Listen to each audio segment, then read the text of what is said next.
For most of us, learning how to set boundaries is really, really hard. So don't feel alone in that.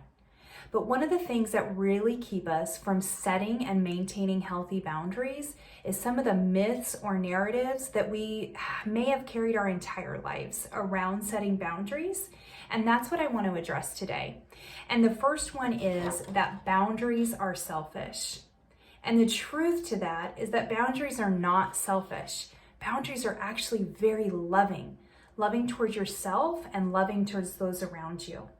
Just think about that. How many times have you been walked all over? You feel frustrated, you feel annoyed, you feel exhausted. You think, why would they act like this? How do they not know? Why do they keep doing this? And the truth is that we treat people how we're taught to treat them. And so if they're getting away with a certain behavior for so long, they're just going to learn that dynamic in that dance. And that's how they're going to move forward with that. In Brene Brown's research, she teaches that through her research, she has learned that the most compassionate people are the most boundaried people. And she teaches that the reason why that is because we can't have kindness and compassion and generosity for those who we feel that frustration, exhaustion, and irritation by them rolling all over our boundaries. So the more boundaried we can be, the more compassionate, kind, and loving we can be towards those around us, which really fosters those healthy relationships that we're really looking for. The second one is that people should just know. That's really common. It's like, you should know that that's a jerky thing to do. You should know that that's going to irritate me. You should know that I don't like that by now. We get into those dynamics really easily, whether it's with our children or our spouse. It's like, you see the way things go, but the truth is we're in that pattern. We're in that rut. They know, okay, she's going to get mad for a little bit, but she'll get over it and I still get what I want. And they learn how to do this, how to play us, how to push the buttons to get what they want. And so, and also, we each have our different limits, our different expectations, our different boundaries, and what is and is not okay for me may not be the same for this person over here. So to have those relationships where we're each able to mutually respect one another's boundaries, limits, and feelings, we have to be able to communicate them. So communication is extremely key in setting boundaries and learning how to do that in a way that doesn't shut people out, but really invites them into this arena of vulnerability and compassion and love and expression of your feelings, which takes time to learn, and that'll be in a different video. But just know that it really truly is your responsibility to express those boundaries to others, and to know that you have that right to do that and to be able to let your voice be heard. And that's not something that we all learn as children either. So the third one is, there's really no point. They won't respect my boundary anyways. And that really goes back to teaching people how to treat us. And so if they learn, I can do this and say this or get through, like, she'll get mad a little bit, but then we're going to go back and I still get what I want. You've had this dance for so long with these people in your life, whether it's your spouse or your kids or your mother-in-law or whoever it might be, that you feel this frustration and exhaustion from.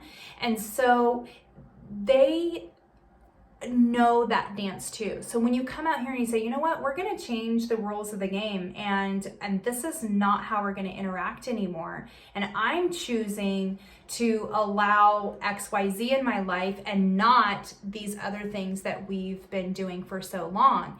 They're going to say, wait a minute, this is not how we play this game. This isn't how it goes. I don't like it. Come back over here. Let's do our regular thing where I act like this and then you do that behavior, but eventually it's fine and we go back to normal and I get what I want and everybody's happy.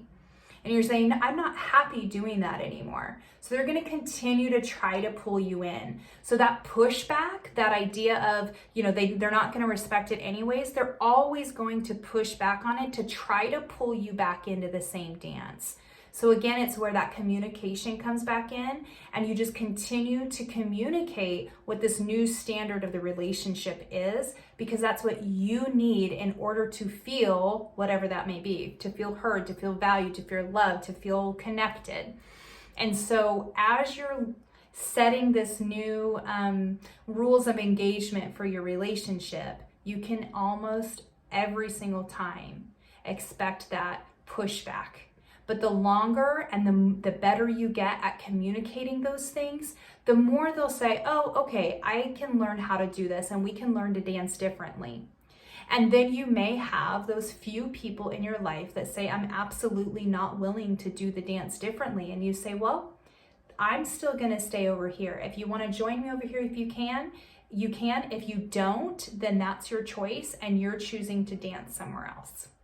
And so that concept can be really hard, but the better you get at really acknowledging these 3 myths, at least, there's several more, these are the most common 3, the better you're gonna be at really being able to set, maintain, communicate those boundaries and foster those healthy relationships that you're craving.